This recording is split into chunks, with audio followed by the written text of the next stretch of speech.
मुझे कई सारे बच्चे मिले जो इलाहाबाद हाई कोर्ट तैयारी कर रहे हैं और लक्ष्मीकांत की पढ़ रहे हैं। One liner question, fact based ज्यादा क्वेश्चन आते हैं। लूसेंट तो पढ़ना ही पढ़ना है। मेरे सेट में तो लूसेंट से ही क्वेश्चन आया था। मैं भी खुद यूपी बोर्ड से हूँ, मुझे खुद इंग्लिश उतना नहीं आती है। इलाहाबाद हाई कोर्ट के लिए कोई सीजीएल लेवल की या बहुत एडवांस लेवल की इंग्लिश पढ़ने की जरूरत नहीं है। आप रट के भी काम चला सकते हैं। मैथ के लिए 3 से 4 टॉपिक हैं, जैसे एक तो ट्रेन और रेलगाड़ी वाला है। इलाहाबाद हाईकोर्ट आरओ की कोई तैयारी करा है, क्या सटीक रणनीति उसकी होनी चाहिए, क्या बुक लिस्ट या सोर्स उसको क्या फॉलो करना चाहिए? बुक लिस्ट तो बुक बहुत सारी हैं, जो मैं लिमिटेड बुक बताना चाहूँगा। बहुत सारे बुक तो मैं खुद नहीं पढ़ा हूँ, क्योंकि बहुत देखता हूँ मैं आर ओ तैयारी लेखपाल तैयारी कर रहे हैं, स्पेक्ट्रम और विपिन चंद्रा की पढ़ रहे हैं, वो मैं कभी कुछ पढ़ा नहीं हूँ। और लक्ष्मीकांत पढ़ रहे हैं पॉलिटिकल। मुझे कई सारे बच्चे मिले जो इलाहाबाद हाई कोर्ट तैयारी कर रहे हैं और लक्ष्मीकांत की पढ़ रहे हैं। मैं तो खुद नहीं पढ़ा हूँ, उनको कैसे बता दूँ कि ये लक्ष्मीकांत पढ़ रहा हूँ, क्योंकि बहुत लोग देखता हूँ छोटी सी जॉब ले लिया, ऐसी सी बुक बता देंगे कि इतना हैवी हैवी बुक बता देंगे जो मेंस के काम आती है। हालांकि मेरा पीसीएस में भी क्वालिफाइड था, मैं मेंस दिया हूँ 2 बार, और हालांकि मेंस वगैरह तैयारी नहीं किया हूँ कभी। और यूपीपीएससी आरओ भी क्वालिफाई हो, मेंस नहीं दिया। तो तमाम चीज़, लेकिन मैं सिर्फ वनडे एग्जाम की तैयारी किया था, तो इसलिए मैं सारे एग्जाम निकल जाते थे। कोई ऐसा नहीं, पीसीएस प्री के लिए भी वनडे का ही थोड़ा सा कॉन्सेप्ट बढ़ जाता है, लेकिन आप अच्छे से पढ़ाई करेंगे वनडे का तो उसमें आराम से क्वालिफाई हो सकता है। बहुत सारे बच्चे वनडे की तैयारी करें लेकिन पीसीएस प्री आराम सिलेक्शन हो जाता है, मेंस नहीं हो पाता है।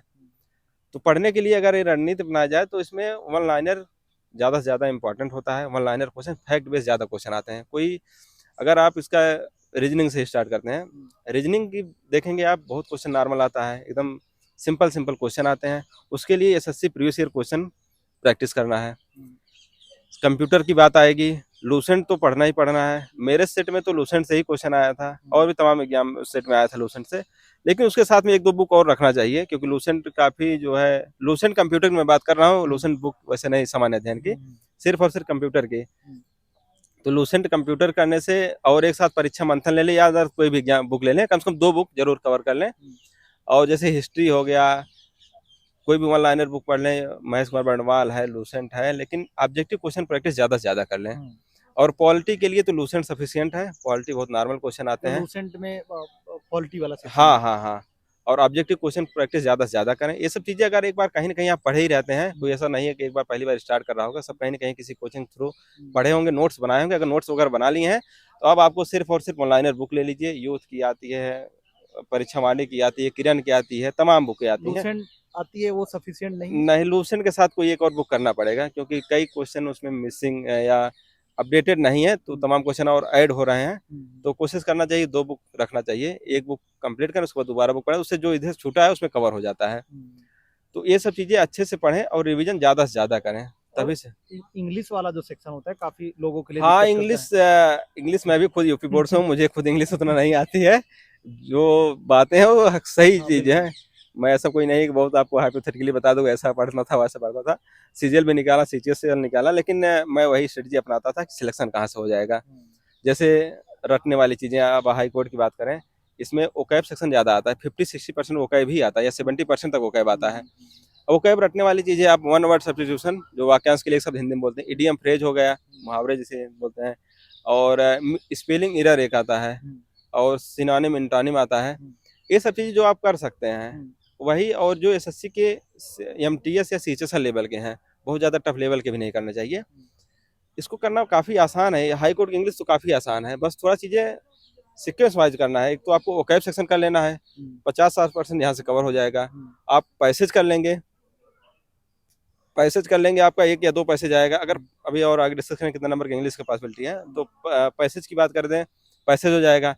वॉइस आता है, नरेशन आते हैं, ये सिंपल सिंपल फार्मूले बेस पे हैं।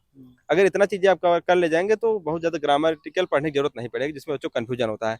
एक चीज़ और ध्यान रखना है, एक कन्फ्यूजिंग वर्ड वाला सेक्शन होता है, आप सर्च करेंगे कन्फ्यूजिंग वर्ड, जैसे रूट और रूट होता है, 2 स्पेलिंग अलग अलग होती है। प्रिंसिपल में भी 2 स्पेलिंग एरर, एक ही तरीके दिखता है, हाँ, लेकिन थोड़ा उससे भी क्वेश्चन आते ही आते हैं, 2-3 क्वेश्चन आते हैं। ऐसे ऐसे टॉपिक आप पता करेंगे, इंग्लिश काफ़ी आसान है। आप आधा घंटे 1 घंटे डेली पढ़ेंगे तो आराम से कर ले जाएंगे। इलाहाबाद हाई कोर्ट के लिए कोई सीजीएल लेवल की या बहुत एडवांस लेवल की इंग्लिश पढ़ने की जरूरत नहीं है। आप रट के भी काम चला सकते हैं, जैसे मैं चलाया था। तो जैसे कि आपने बताया था कि आप एसएससी की तैयारी कर रहे थे, लेकिन अगर हम यही पूछना चाहेंगे, अगर आप एसएससी की तैयारी ना कर रहे होते तो आपको क्या लगता है कौन सी बुक्स हमने अगर पढ़ी होती तो उससे हमारा इलाहाबाद हाई कोर्ट आरओ में सिलेक्शन हो गया होता?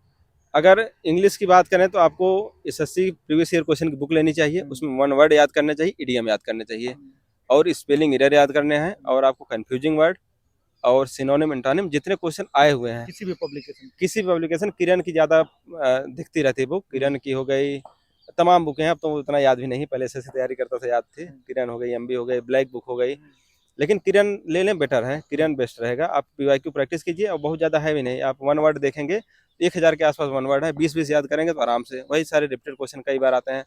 और ये देखा गया है कि जो एसएससी में रिपीटेड क्वेश्चन है जो 3 से 4 बार आया हुआ है वही हाईकोर्ट क्वेश्चन उठा लेता है, वो ज़्यादा क्वेश्चन उठा लेता है। यही सब स्ट्रेटजी होनी चाहिए। तो पॉसिबिलिटीज कितनी है, कितने क्वेश्चन आ सकते हैं, क्योंकि पहले 40-50 क्वेश्चन पूछे हाँ। जाते थे, पिछली बार 10 ही क्वेश्चन पूछा गया था। पहले 50 क्वेश्चन पूछे जाते थे, उसके लिए ये सब चीज़ें हैं कि कैसे कैसे पढ़ना है, क्या क्या आपको याद करना है।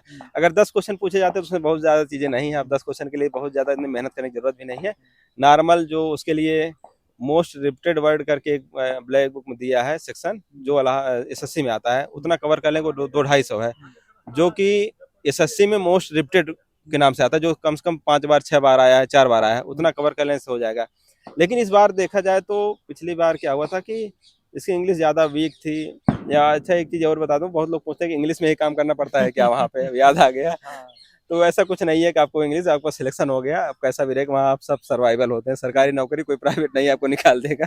चाहे इंग्लिश आए या ना आए, सब चीज़ें सब कर लेते हैं। तो इंग्लिश का वेटेज 50 भी न मान करके, न 10 मान करके, हमेशा 25 से 30 क्वेश्चन मान के तैयारी करें, तो ज्यादा भी आ जाए, ज़्यादा भी आ जाए तो मैनेज हो जाए। ओके वगैरह चीज़ें देखिए, किसी के भरोसे नहीं रहना चाहिए कि यूट्यूब पे कौन क्या बता दे रहा है, क्या नहीं बता दे रहा है। आप अपने दिमाग से खुद सोचिए, आयोग को पता होगा, आयोग को पता होगा, और इलाहाबाद हाई कोर्ट में नोटिफिकेशन में भी मेंशन नहीं रहता है, वो एग्जाम में ही पता चलता है। इसलिए कोशिश यही करना है कि 30 नंबर की तैयारी करें, उसमें ओकैब सेक्शन अच्छे से याद कर लें, और पैसेज की प्रैक्टिस आराम से एग्जाम के टाइम ही कर सकते हैं। जो ओकैब वाला सेक्शन वो पहले से तैयार किए रहें, तो इंग्लिश 50 आएगा तो 15-20 नंबर का ओकैब आएगा, अगर 50 आता है 25 से 30 नंबर का ओकैब आएगा, आपका 30 नंबर यहीं से कवर है। पैसेज की प्रैक्टिस कर लेंगे, क्यूआरएस वॉइस नरेशन, कम से कम 50 आएगा, 40 नंबर आराम से हो जाएगा। अगर 10 भी आता है तब भी 6-7 नंबर का आराम से हो जाएगा। और हिंदी का भी सेक्शन होता है, पिछली बार 10 क्वेश्चन पूछे गए थे, कुछ क्वेश्चन पूछे जाते हैं हर बार। हिंदी में हमेशा ही 8 से 10 क्वेश्चन रहते हैं। कोई बुक्स वगैरह इसके लिए? कोई बुक्स लूसेंट पढ़ लें, लूसेंट हिंदी की बुक आती है, या आदित्य की पढ़ लें, सफिशिएंट है। बहुत ज़्यादा उसमें एक जो रचयिता वाला या साहित्य वाले क्वेश्चन होते हैं वो सब नहीं आते हैं, नॉर्मल आते हैं, जैसे वर्णमाला से क्वेश्चन आ जाता है, संधि से आ जाता है, समास आ जाता है। अच्छा, इसमें वो क्वेश्चन नहीं आते हैं, रस आता है, अलंकार छंद वगैरह नहीं आता है, ये सब चीज़ें नहीं आती। नॉर्मल क्वेश्चन विलोम हो गया, पर्यायवाची हो गया, संधि हो गया, समास हो गया, वर्णमाला हो गया, लिमिटेड टॉपिक है, और एक वाक्य शुद्धि आता है, बस इतना ही टॉपिक है। और मैथ वाला क्या इसमें क्वेश्चन आता है, क्योंकि आपने बताया कि रीजनिंग के क्वेश्चन आते हैं, तो मैथ वाला भी सेक्शन रहता है इसमें? रीजनिंग आता है 25 क्वेश्चन, पहले भी 25 था, अभी 25 ही है। तो रीजनिंग में 25 क्वेश्चन आता है, उसी में 3 से 4 क्वेश्चन या 2 से 3 क्वेश्चन मैथ के डाल दिया जाता है। तो रीजनिंग और मैथ एक ही सेक्शन रहता है, उसमें रीजनिंग नाम दिया जाता है। लेकिन अच्छा, आरओ, एआरओ, कंप्यूटर रजिस्ट्रेशन, तीनों का सिलेबस सेम है, कुछ भी अलग नहीं है। अलग अलग दिन अलग अलग होता है, अलग अलग फॉर्म में भरना पड़ता है।